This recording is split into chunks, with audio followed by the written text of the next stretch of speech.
Hello, lovelies, and welcome to day number 11 of Vlogmas with the Authortube Advent Calendar prompt Cozy. Today's excerpt is from Red Velvet and Anemones, which will be re-releasing on my Amazon page in January.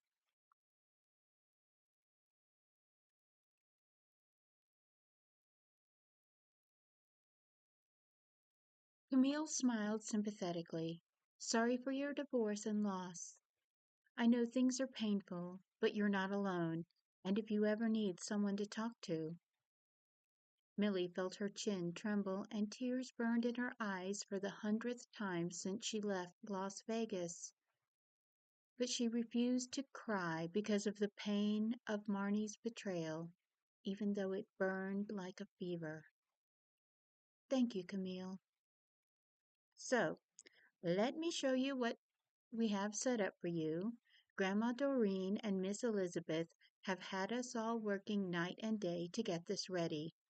Our school takes the whole week off for Thanksgiving, so the girls might have gone a little crazy in the nursery. Millie glanced over to where Elizabeth sat in the rocker holding Emily. Doreen smiled at them. Go on, this little angel will be fine with us. Several cars slowed as they passed, the drivers looking, or more accurately, staring at them. It seemed odd to Millie, but she had never lived in a small town. Looking over at the cottage, Millie saw the girls and two men unloading things out of her moving van. It didn't seem like the kind of thing that would draw attention in the city. They hurried through the snow to the small cottage, which usually served as a seasonal rental. It was decorated inside in the muted warm tones of butter and cream. Millie's deep red floral furniture looked better than it ever had in her drab white rental. The feeling was cozy. Marnie's old cat, Pumpkin, mewed and complained about being left in the carrier. Camille's daughters begged with identical sapphire eyes to hold the allegedly neglected feline,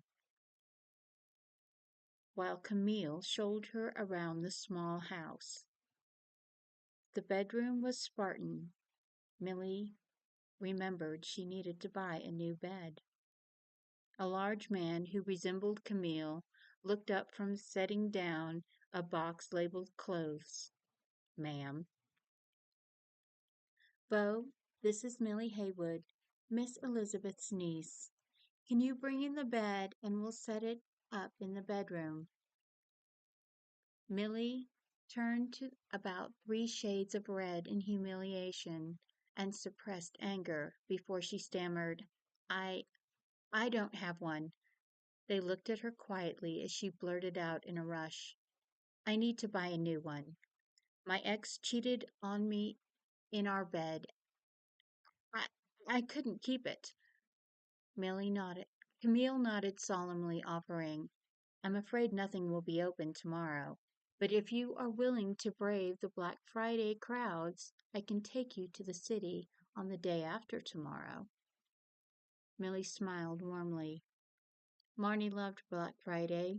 She didn't sleep from midnight to midnight. She would drag me all over the place. She always had lists and then her breath caught in her throat, thinking of never facing the crowds with her crazy shopaholic sister again hurt. But the memory of finding those pictures on Marnie's phone made Millie despise her sister more. Camille handed Millie a tissue before she realized tears were running down her face. My sister Wilhelmina liked Black Friday too.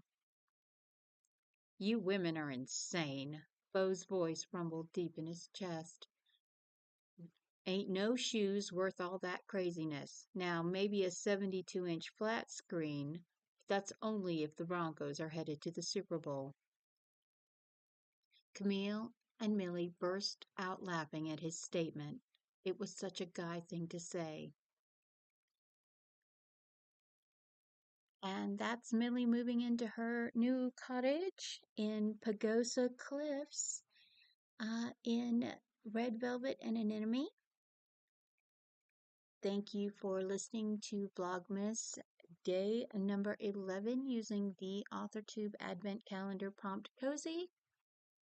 Blessed Yule, Happy Christmas, Happy Hanukkah, and we'll see you next time.